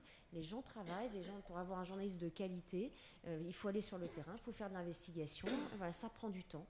Et c'est un travail qui doit être rémunéré. Alors, il y a eu beaucoup de gratuité sur Internet depuis 20 ans. On s'est habitué au modèle de la gratuité. Alors, avant, il y avait la publicité quand même à la télévision, radio, etc. Mais il y avait aussi des modèles payants. Donc, il y a un vrai enjeu quand même de rémunération du travail journalistique. Effectivement, la référence aux entre guillemets échecs, je pense qu'on peut peut-être enlever les guillemets, mais de la presse par rapport à Internet et les modèles économiques, etc. On sent qu'il y a eu un vrai traumatisme à ce niveau-là, et qu'aujourd'hui, il y a beaucoup d'acteurs médiatiques qui essayent de s'emparer de la question de l'IA, sentant que c'est le prochain tournant, et que s'ils ne le prennent pas maintenant, ça va être compliqué. Mais donc du coup, j'en profite peut-être pour me tourner vers Florent, parce qu'effectivement, là, c'est la thématique sur laquelle vous travaillez beaucoup, c'est-à-dire comment faire que les grands acteurs de la presse ne se retrouvent pas lésés par ces grands changements technologiques. Alors, exactement, j'ai bien fait de préciser tout à l'heure, quand vous m'avez présenté comme représentant de l'Alliance. Oui, pardon, toutes mes excuses. Donc, responsable du développement numérique, ça Bien me sûr. permet de me défausser un petit peu sur ce sujet-là. Oui. Mais pour reprendre les questions dans l'ordre, vis-à-vis du CDJM, à l'Alliance et précédemment les organisations qui la composent, sur les différentes familles, la responsabilité et le choix de soutenir, d'appartenir et de contribuer aux travaux d'un conseil de déontologie sont renvoyés à l'initiative individuelle de chacun des éditeurs. Donc il n'y a pas ni un blocage de l'Alliance, il y a simplement le fait qu'un éditeur reste libre ou non de contribuer. Voilà, j'ai pas plus de sujets. C'est pas un sujet de dire est-ce que l'Alliance rentre ou ne rentre pas. Les éditeurs peuvent faire font un choix individuel visiblement de ne pas y aller, puisque pour l'instant je crois qu'il n'y a pas d'adhérents. Sur la question de l'accord du monde et des Non, pardon, mais je veux dire. Non, pardon, il y a. Non, mais. Ne nous vexons pas. Je parlais des adhérents de l'Alliance dans la mesure où je m'exprimais alors non. Sur l'accord du monde et plus globalement sur les accords entre les éditeurs pour justement un accès. Il y a à la fois un accord d'accès à la donnée, il y a aussi un accord. L'accord, visiblement, puisqu'il n'a pas été négocié par l'Alliance et que le monde l'a négocié individuellement, qui est aussi comment dire. C'est pas du renvoi de trafic, mais comment dire, d'être cité et d'être présent sur ChatGPT, ce qui est aujourd'hui une petite nouveauté, puisqu'il y a quand même plutôt dans un moteur de réponse, on renvoie peu de trafic. On considère que la réponse se suffit à elle-même, donc il y a aussi un enjeu de visibilité. Très clairement là-dessus, nous, l'Alliance, on a et les éditeurs qui nous mandatent sur ces questions-là vis-à-vis des plateformes d'intelligence artificielle, c'est de discuter collectivement, de garantir une certaine dimension très importante de pluralisme. On représente des éditeurs qui vont de personnes, d'organisations où il y a 10 salariés dans la société, dont 3 ou 4 journalistes à l'échelle de la presse hebdomadaire régionale, comme on aura des groupes comme EBRA, Le Figaro ou Ouest France. Donc on est nous garants de ce collectif-là. Encore une fois, il y a la question aussi du bon vouloir de ces plateformes qui sont relativement concentrées pour l'instant, mais voilà, les choses doivent se faire aussi. Je ne distinguerai pas autant que ça a été fait précédemment ce qui s'est passé entre Le Monde et ce qui s'est passé pour le New York Times. Le New York Times a négocié avec OpenAI pendant longtemps et a décidé de faire une plainte, c'est-à-dire que la négociation ne se passe pas comme il le souhaiterait. C'est un petit peu différent de dire on est sur une posture qui est de dire vous n'aurez pas nos données et on va vous attaquer. Non, ils discutent de savoir dans quelles conditions, y compris économiques, notamment économiques, elles pourraient être à disposition. Donc il ne faut pas vouloir trop opposer les façons de procéder. Et qu'est-ce que je veux dire sur l'accès aux données? Tout à l'heure, je crois, Carole, vous avez dit il ne faut pas que les données soient réservées. Le Monde l'a pas mal précisé dans son communiqué. C'est un accord non exclusif, c'est-à-dire que les données pourraient également être utilisées par d'autres organisations.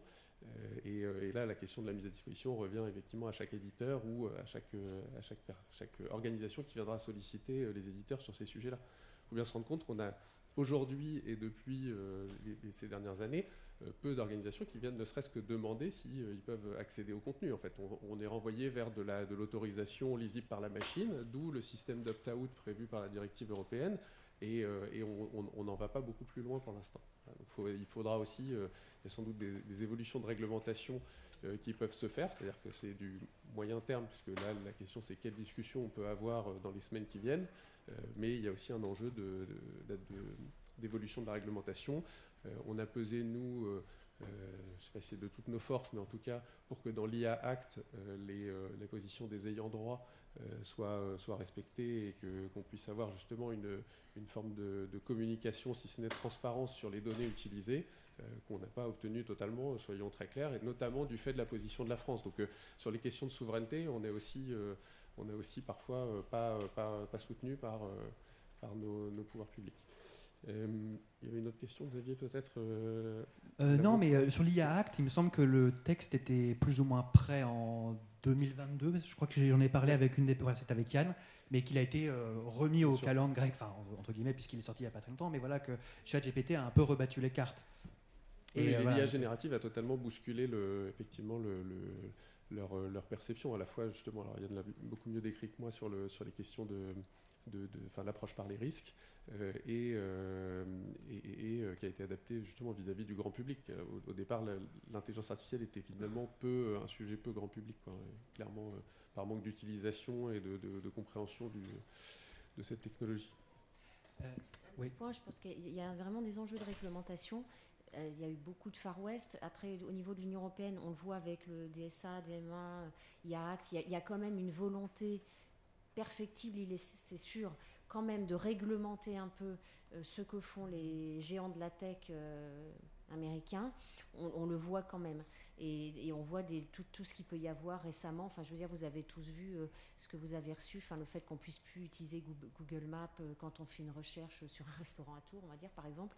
Enfin voilà, il y a des choses qui sont en train pour que tout ne soit plus lié, qu'il ne soit plus hégémonique, qu'on ne les utilise plus. Donc, mais il y a quand même vraiment des vrais enjeux de législation et de réglementation, et on voit que de toute façon, on peut en faire. C'est-à-dire qu'on peut interdire un certain nombre de choses. Sur la... Bon, allez-y, Florent. Je sais, le dernier point, j'avais retrouvé, c'est la décision qui a été publiée la semaine dernière donc de l'autorité de la concurrence qui sanctionne Google sur la partie du droit voisin. Il faut la lire en détail, hein, elle fait 77 pages, je crois, mais dedans, en fait, il y a une reconnaissance à minima de culpabilité entre guillemets de la part de Google sur justement l'utilisation des données pour l'entraînement de Bard. Et donc nous on est au titre de l'Alliance, on a un accord cadre avec Google sur l'utilisation des contenus de nos adhérents dans le cadre du droit voisin. L'utilisation pour entraînement et l'intelligence artificielle ne faisait pas partie de nos accords, et donc très clairement cette décision est aussi un tournant important, puisque c'est la première décision sur ce domaine-là qui vient défendre le droit des éditeurs. Donc pour nous, c'est aussi un tournant, et ça va aussi changer la façon dont les choses vont se dérouler, ne serait-ce qu'à minima déjà entre l'Alliance et Google, ou entre les éditeurs et Google dans les semaines qui viennent. Et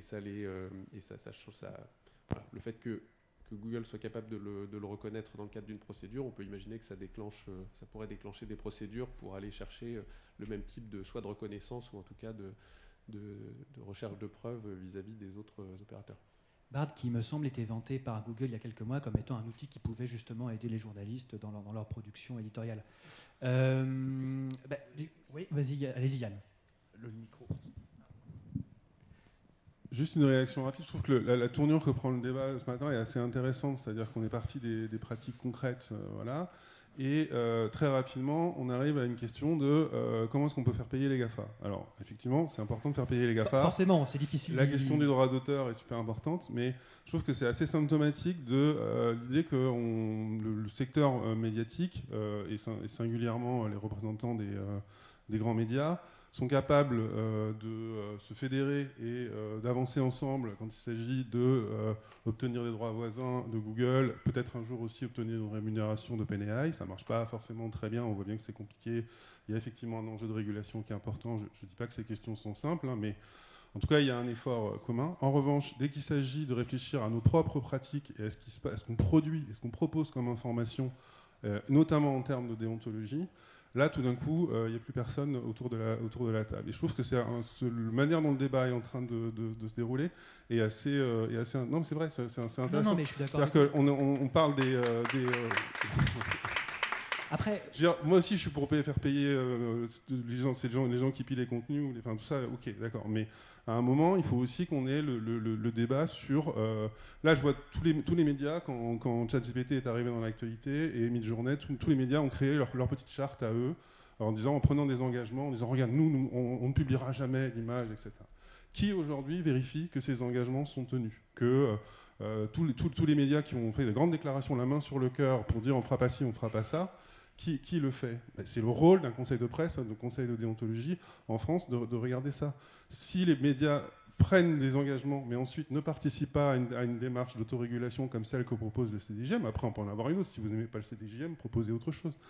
Mais quelle crédibilité on a? Quelle crédibilité ont les médias à prendre ces engagements la main sur le cœur en disant on fera pas ci, on fera pas ça, si derrière il n'y a personne pour regarder, quoi. On est un des seuls, je termine là-dessus. Je pense qu'on est un des seuls pays d'Europe dans lequel l'audiovisuel public n'adhère pas c'est-à-dire France Télévisions, Radio France et l'AFP ne soutiennent pas les démarches d'autorégulation. C'est une exception française de voir l'audiovisuel public refuser cette réflexion collective sur la déontologie. Par contre, on est quand même engagé dans ce que fait RSF sur le JTI, sur le Journalist Trust Initiative. France Télévisions l'a déjà fait et nous, on est en cours.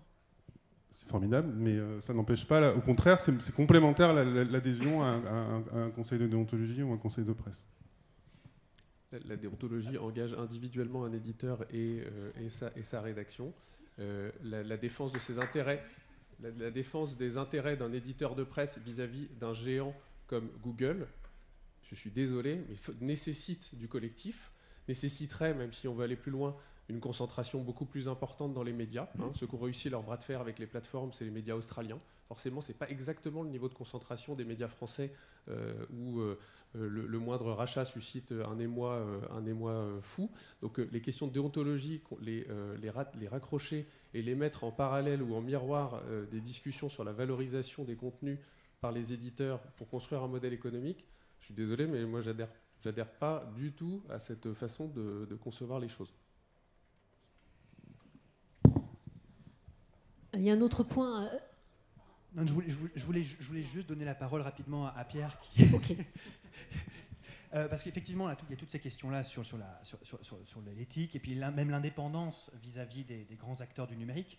Vous, à l'ICIJ, vous avez développé des outils vous-même. Vous n'avez pas, et vous avez vos propres solutions d'hébergement des outils, etc. Vous ne dépendez, entre guillemets, pas des grands acteurs du numérique. Oui, nous, sur ce point-là, on a tranché assez rapidement. On ne veut pas utiliser OpenAI ou aucun fournisseur de de technologies d'intelligence artificielle. On développe nos propres outils. Maintenant, c'est effectivement pour des raisons déontologiques, mais aussi surtout pour un sujet très important chez les journalistes, c'est la protection des sources. Alors, je remercie Yann de vouloir ramener un peu le débat sur comment est-ce qu'on utilise l'IA aujourd'hui concrètement.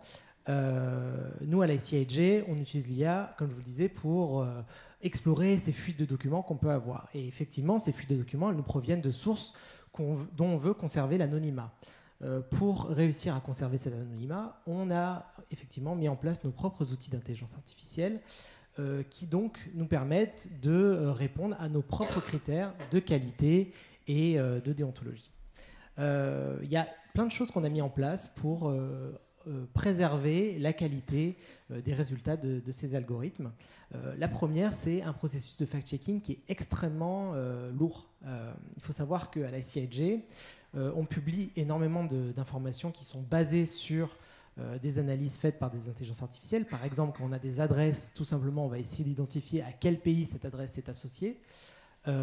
Avant de publier cette information, on s'est imposé un processus de fact-checking très lourd qui nécessite de vérifier le résultat obtenu par l'intelligence artificielle par 3 personnes différentes, plus une 4e qui va prendre la décision finale de publier une information ou pas.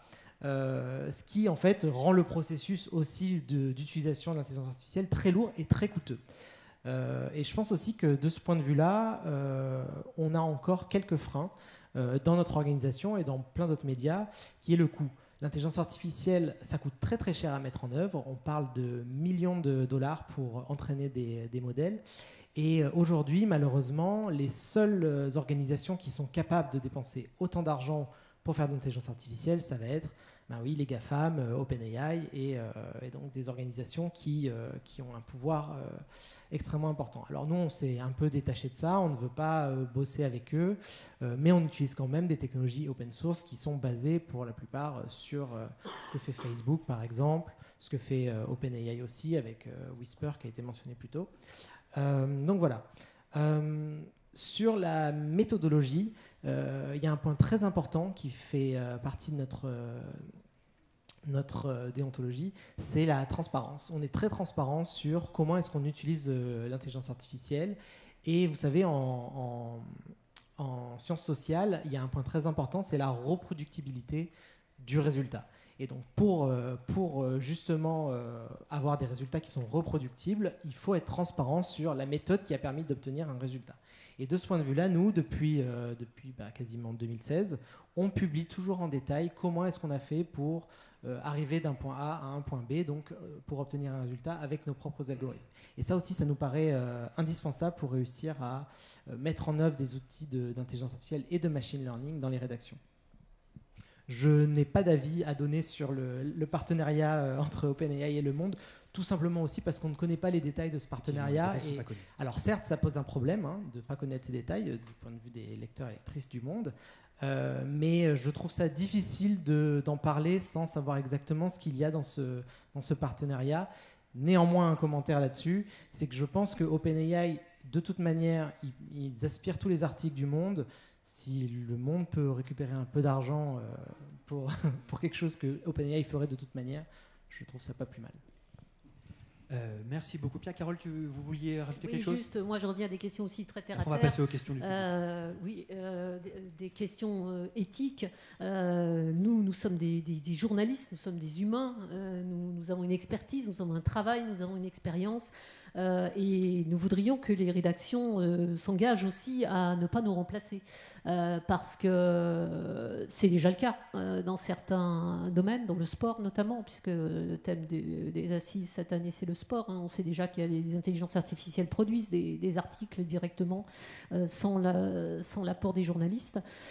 Donc on voudrait vraiment avoir des garanties aussi de ce point de vue-là. Et il y a encore autre chose qui nous inquiète, c'est parce que le journalisme en France est fait, je l'ai dit tout à l'heure, de journalistes postés en rédaction qui bénéficieront éventuellement de ces outils et de journalistes non postés qui sont pourtant la force vive de la presse aujourd'hui. Il y a énormément de pigistes qui travaillent. Sans eux, la presse ne serait pas ce qu'elle est aujourd'hui.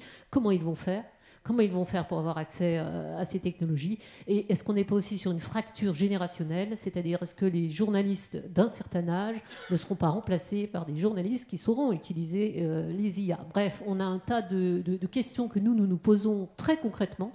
Et on a besoin de chartes, on a besoin de garanties, on a besoin que les éditeurs réfléchissent à tout ça. Effectivement, l'intelligence artificielle provoque beaucoup de questions, notamment sur l'acculturation, sur la formation dans les rédactions pour savoir comment utiliser les outils. Et vous l'avez remarqué, l'irruption de ces outils fait ressortir un peu les différentes tensions entre les différents corps de métier, les différents acteurs du monde des médias. Je vous remercie pour cette discussion qui était très intéressante. On va passer aux questions du public. S'il y en a au fond. Est-ce qu'il y a... Il n'y a personne de l'organisation pour passer les micros. Je vais vous demander peut-être de venir, alors ce sera peut-être plus simple, ou de vous lever. Oui, bien, pas de problème. Bonjour. Journaliste, je suis aussi présidente de l'AGIS, l'Association des journalistes de l'information sociale. J'avais plein de questions, mais comme je ne compte pas monopoliser la parole, je vais juste poser un des thèmes qui m'est venu en vous écoutant, et je vous remercie du débat. Je remercie Yann, particulièrement et Carole, pour leurs interventions. Voilà. Je voulais juste dire que peut-être l'intelligence artificielle pouvait présenter un avantage en matière d'accessibilité. C'est toujours mieux d'avoir une description d'image ou de tableau ou de courbe pondue par une intelligence artificielle, même si elle n'est pas parfaite, plutôt que rien du tout. Donc j'avais envie d'inviter les journalistes et les rédactions à avoir ce petit réflexe de se dire « Ah bah tiens, j'ai la flemme de le faire, j'ai pas le temps, etc. » Mais pour ceux qui ne voient pas les images ou les tableaux, ou les courbes, les tableaux on peut les voir. Ça peut être bien d'avoir un texte alternatif, et peut-être que l'IA peut faire ça.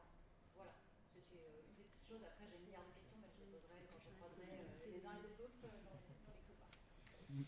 Très bon point. Moi, je suis d'accord parce que c'est une des choses sur lesquelles on travaille justement sur l'accessibilité de ce qu'on fait, l'utilisation de l'IA. Enfin, on fait des tests justement pour à la fois, on le voit, pour rendre en audio certains textes écrits et puis aussi certaines vidéos. Alors, maintenant, il y a quand même beaucoup aussi de transcription. Toutes les vidéos sont sous-titrées, la plupart. Donc c'est sûr que les outils d'IA peuvent nous aider à rendre plus accessible aux non-voyants, aux malentendants, etc. C'est un enjeu qui peut être intéressant. Et les navigateurs web maintenant proposent beaucoup de solutions de lecture automatique des textes. On a fait un article par ailleurs à la Revue des médias là-dessus, sur les gens qui écoutent les articles. C'est pas tellement ça le sujet. Parce que oui, bien sûr. Sur le site, on utilise des lecteurs d'écran sans quoi on ne serait pas sur le site. Le sujet, c'est quand vous mettez des courbes et que l'information scientifique ou chiffrée, elle est que sous forme de courbes. Si vous ne mettez pas un texte alternatif, on n'aura jamais accès à l'information. Oui, bien sûr, c'est une problématique différente. Vous avez raison de le préciser. L'accessibilité est une problématique complexe qui n'est pas forcément prise en compte par tous les médias. L'IA pourrait effectivement changer les choses. Monsieur au fond, oui, bonjour. Bonjour, j'avais une question d'abonnés à différents médias numériques. J'ai toujours été frappé de la pauvreté fonctionnelle pour un lecteur sur les sites en matière de moteur de recherche. Et donc le paradoxe, c'est aujourd'hui, si je veux faire de la recherche intelligente parmi, par exemple, le monde.fr, j'ai plus intérêt à aller sur OpenAI que sur le moteur de recherche du monde.fr. Je ne parle pas de français libre. Je compatis parce que celui de France Info est très mauvais.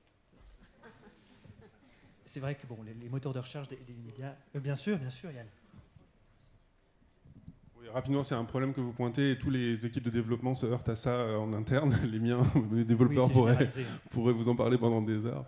En fait, c'est vrai que Google est tellement bon, alors même si ces derniers temps c'est peut-être un peu moins vrai, mais bon, tellement bon pour classer des résultats en se basant sur l'ensemble du web que les médias, quand ils proposent un moteur de recherche interne sans avoir la ressource de l'ensemble du web et combien de pages pointent vers tel article du Monde, tel article de Libé, tel article de France Info, ils ont du mal à être aussi pertinents, quoi. Et il y a aussi un effet parfois effectivement, le moteur de recherche, des fois c'est un peu la dernière roue du carrosse. On va d'abord s'occuper de la page d'accueil, la page d'article dans les refontes. Voilà, à contexte, on a fait une refonte récemment, qu'on a lancée en fin d'année dernière, et c'est seulement maintenant qu'on s'attaque au moteur de recherche, parce qu'on a exactement les problèmes que vous pointez, comme tout le monde, et on a déjà un peu gagné en pertinence, et on essaie de les gagner, mais c'est dur de faire aussi bien que Google. Effectivement, si. Florent, oui. Peut-être préciser, effectivement, c'est une très bonne question et à la fois un très bon constat. Et il y a eu hier, alors il faudra aller voir en pratique comment ça fonctionne, mais visiblement le Financial Times a lancé visiblement dans la partie abonnés, une partie justement chatbot pour aller fouiller ses propres contenus. Et c'est un sujet qui est débattu de façon assez régulière par nos adhérents, hein, les directeurs numériques les directions numériques de nos adhérents en parlent régulièrement. Ils savent que qu'ils ont une profondeur de contenu extrêmement importante, d'ailleurs que les modèles cherchent à exploiter, et eux finalement ont du mal à l'exploiter. Après, c'est clairement faire mieux que Google, et surtout investir ce sujet-là nécessite pas mal de ressources. Merci Florent. Est-ce qu'il y a d'autres questions?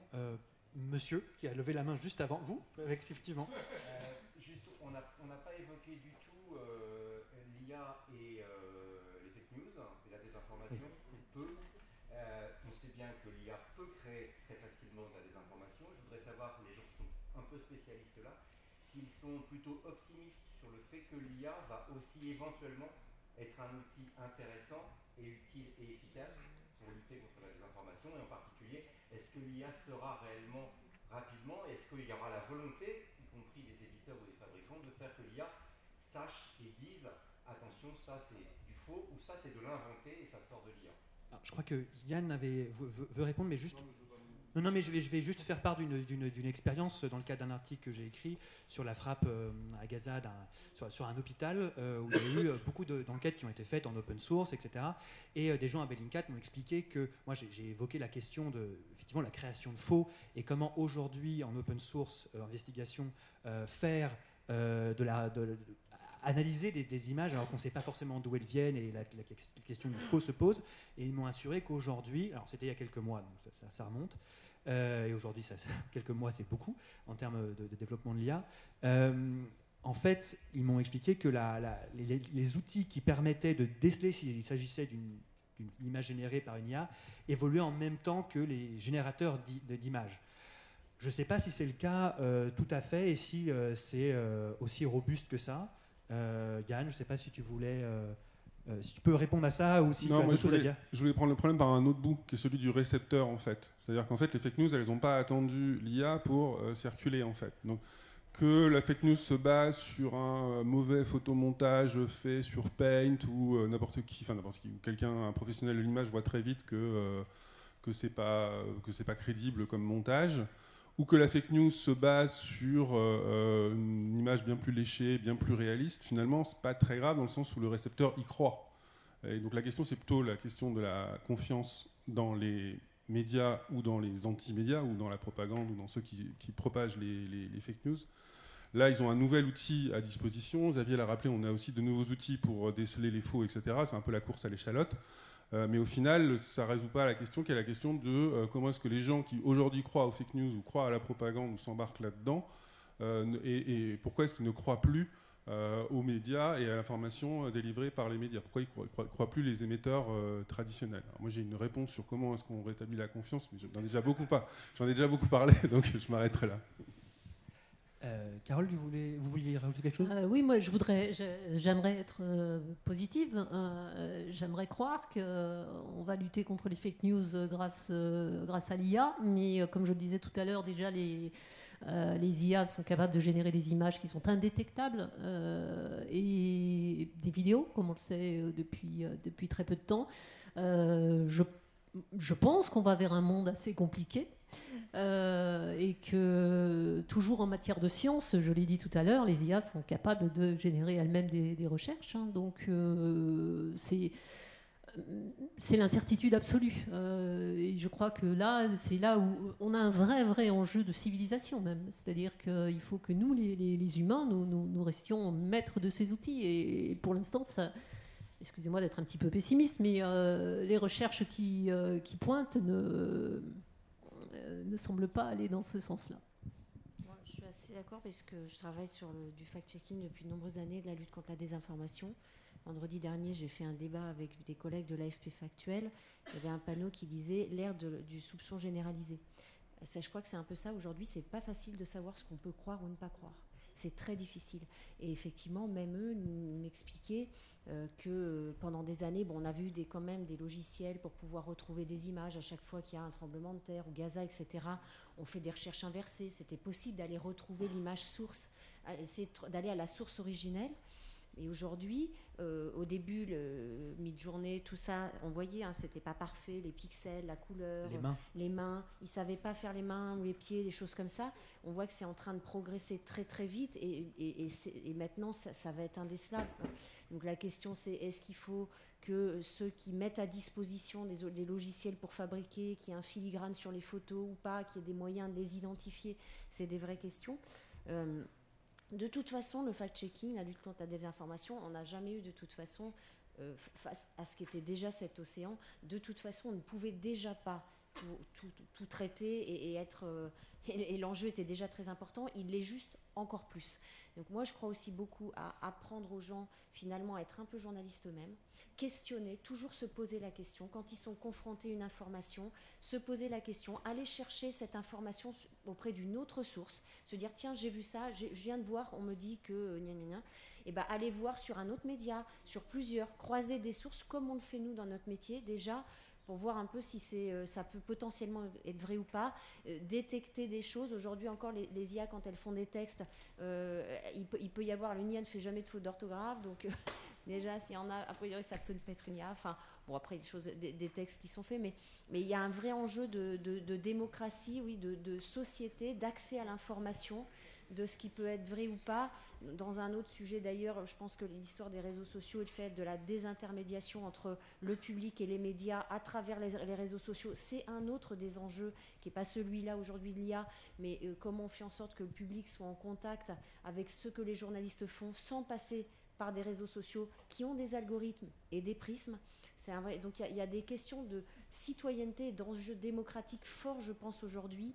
Pareil avec l'ingérence étrangère sur la propagande et ce genre de choses. Il y a des campagnes massives en ce moment de la part de l'État russe. Nous, on en est victime sur France Info. On a vu ce qui s'est passé avec France 24, le détournement d'une vidéo citée par Medvedev lui-même. Enfin, il y a quand même des fortes tensions aujourd'hui autour de la désinformation, de la mésinformation. Ça, c'est autre chose. C'est l'aspect financier qui est un peu différent, mais la désinformation. Donc oui, c'est pas évident d'être rassurant sur la question. Il est 10h31, on est vraiment... mais je vais juste rajouter quelques trucs. Je pense qu'effectivement, l'IA va être un sujet important dans le cadre de l'EMI, de l'éducation aux médias à l'information, pour que les jeunes enfants, les adolescents, et puis moi, je pense que les adultes effectivement, je pense que... n'ont plus accès à ça, parce que absolument. Fait collège, lycée, primaire, mais ensuite le reste de la vie. L'EMI devrait être une formation continue sur toute la vie. Et par ailleurs, je pense qu'il y a un champ d'investigation qui est important sur comment les algorithmes sont faits, comment ils sont nourris, etc. Voilà, je pense que c'est un truc très important. Pierre, vous avez le micro en main. Est-ce que vous vouliez dire quelque chose ? Non, j'ai pas envie de finir sur une note négative, mais effectivement, le gros problème que vous avez mentionné, je pense, c'est surtout sur les deepfakes, ces vidéos ou ces photos qui sont plus vraies que nature. Le problème auquel on va être confronté, c'est que les organisations qui auront le pouvoir de générer ces vidéos seront des organisations étatiques avec des moyens qui sont démesurés et qui sont sans commune mesure avec ce que nous, on peut proposer en tant que médias. Et c'est pour ça que moi, je suis très pessimiste sur notre capacité dans le futur à résister à ce type de désinformation. Madame avec le pull San Francisco marron avait une question. On va peut-être terminer là-dessus.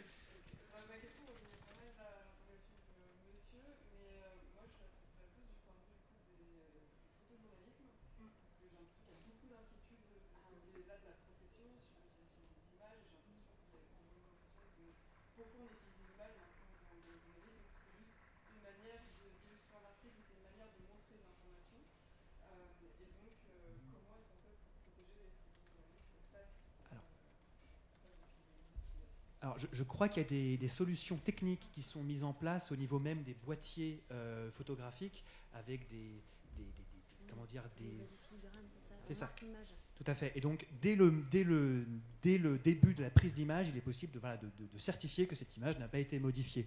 Donc ça, c'est quelque chose je crois que les constructeurs d'appareils travaillent là-dessus. Il y a des médias qui se... Adobe, oui. L'initiative là-dessus pour certifier les images, c'est Adobe Content Authority, comme ça. Tout à fait. Une sorte de consortium.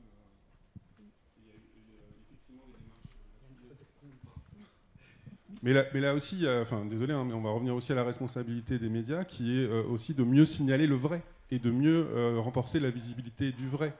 On a aussi sur l'utilisation des photos, avoir des légendes photos qui sont plus précises, qui donnent systématiquement la date.